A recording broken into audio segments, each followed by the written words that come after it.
आप देख रहे हैं इंडिया टाउन न्यूज, भारत की बात। 15 नवंबर को रिलीज हुई फिल्म द साबरमती रिपोर्ट लगातार सुर्खियों में बनी हुई है। क्रिटिक्स की तारीफों के बाद अब इस फिल्म को पॉलिटिकल सपोर्ट भी मिल रहा है और हाल ही में इस फिल्म को मध्य प्रदेश और छत्तीसगढ़ में भी टैक्स फ्री कर दिया गया है।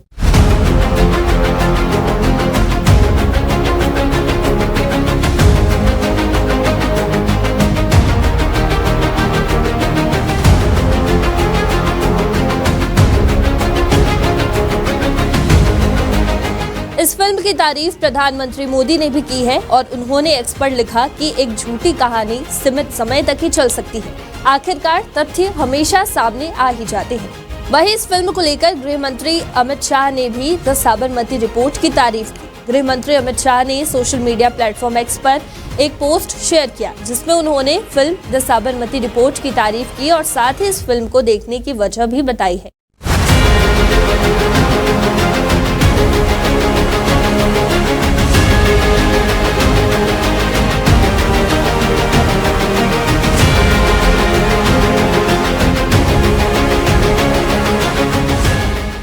वहीं मध्य प्रदेश के मुख्यमंत्री डॉक्टर मोहन यादव ने भी इसकी घोषणा करते हुए दूसरे नेताओं को भी फिल्म देखने का सुझाव दिया है। CM Mohan Yadav film the Sabarmati report देखने पहुंचे थे। मीडिया से बातचीत करते हुए उन्होंने कहा कि हम इस फिल्म को टैक्स फ्री करने जा रहे हैं जिससे से ज्यादा लोग इस फिल्म को देख सके। यह अतीत का एक काला अध्याय है जिसकी सच्चाई इस फिल्म को देखने के बाद समझ आती है। इसके साथ ही मोहन यादव ने अपने साथी मंत्रियों और सांसदों से भी फिल्म देखने की अपील की है।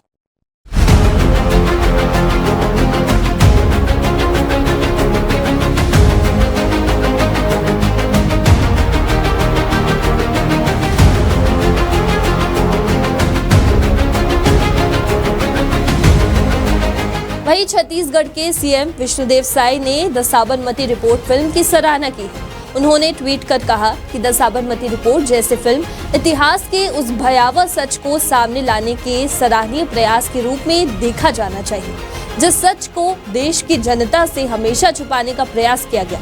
इतिहास सबक देता है और उत्तम भविष्य के निर्माण का कारण बनता है। छत्तीसगढ़ के मुख्यमंत्री विष्णुदेव साय ने बस्तर दौरे से लौटने के बाद ये घोषणा की है।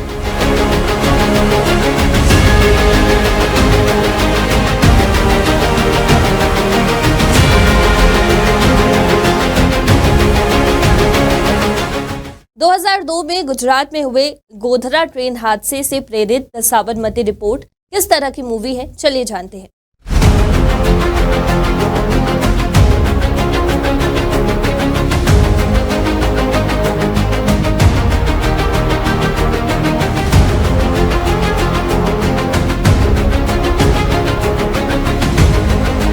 फिल्म के ट्रेलर में ये साफ हो गया था कि द साबरमती रिपोर्ट एक संवेदनशील मुद्दे को दर्शाती है। इसकी कहानी को सिल्वर स्क्रीन पर उतारने का मेकर्स ने साहस दिखाया।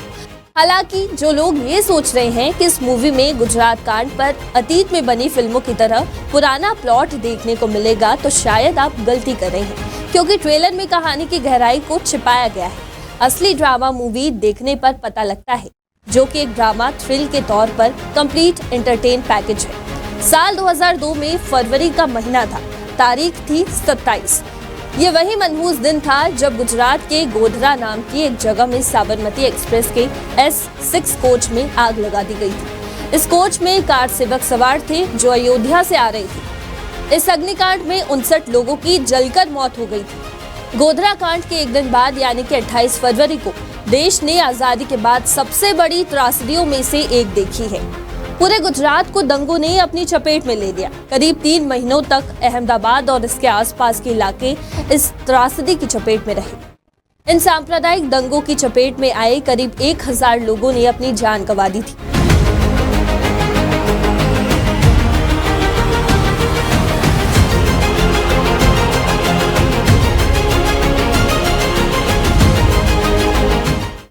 दरअसल गुजरात में इस घटना के समय नरेंद्र मोदी राज्य के मुख्यमंत्री थे।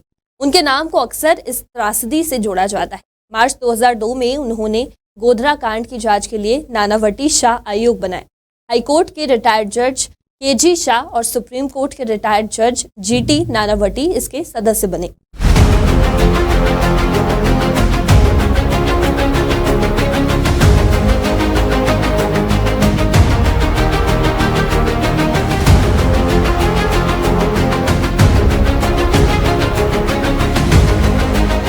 आयोग ने अपनी रिपोर्ट का पहला हिस्सा सितंबर 2008 में पेश किया।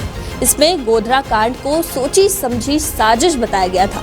साथ ही नरेंद्र मोदी, उनके मंत्रियों और वरिष्ठ अफसरों को क्लीन चिट दी गई। 2009 में जस्टिस केजी शाह का निधन हो गया, जिसके बाद गुजरात हाईकोर्ट के रिटायर्ड जज जस्टिस अक्षय मेहता इसके सदस्य बने और तब आयोग का नाम नानावटी मेहता आयोग हो गया। आयोग ने दिसंबर 2019 में अपनी रिपोर्ट का दूसरा हिस्सा पेश किया। इसमें भी रिपोर्ट के पहले हिस्से में कही गई बात को दोहराया गया, यानी इस कांड को सोची समझी साजिश बताया गया। कोर्ट ने 11 आरोपियों को फांसी और 20 को आजीवन कारावास की सजा सुनाई। बाकी 63 आरोपियों को बाइज्जत बरी कर दिया गया। बरी होने वालों में से वो भी शामिल थे जिसे पहले मुख्य आरोपी माना जा रहा था। मामला हाईकोर्ट में गया। 2017 में गुजरात हाईकोर्ट ने भी इस केस में फैसला सुनाया। बस फर्क इतना था कि जिन 11 लोगों को फांसी की सजा सुनाई गई थी, उनकी सजा को आजीवन कारावास में बदल दिया गया था। इस घटना को 22 साल हो गए, लेकिन अभी भी ये मामला सुप्रीम कोर्ट में लंबित है। जनवरी 2025 में इस पर सुनवाई होनी है, लेकिन इससे पहले ही फिल्म रिलीज हो गई है।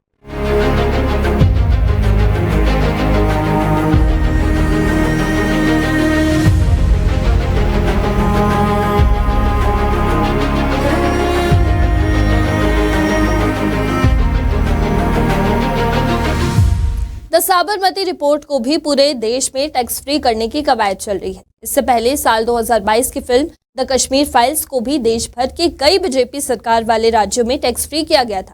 इसके अलावा दंगल, उरी, पीके, लगे रहो मुन्ना भाई, तानाजी, तारे जमीन पर और बजरंगी भाईजान जैसी करीब 48 फिल्मों को भी कई राज्यों में टैक्स फ्री किया गया था। टैक्स फ्री होने से इन सभी फिल्मों के बॉक्स ऑफिस कलेक्शन में भारी उछाल आया था। इनमें से 3 फिल्में दंगल, उरी और the Kashmir files all time blockbuster साबित हुई थी, जबकि 12 फिल्मों का कलेक्शन 200 करोड़ से ज्यादा हुआ था। द साबरमती रिपोर्ट गूगल पर ट्रेंड कर रही है और साबरमती रिपोर्ट को गूगल पर लगातार सर्च किया जा रहा है।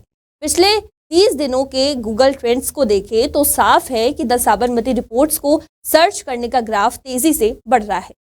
आज के इस सेगमेंट में फिलहाल इतना ही। आप देख रहे थे इंडिया टाउन न्यूज। मेरा नाम है सिमरन। नमस्कार। आप देख रहे हैं इंडिया टाउन न्यूज, भारत की बात।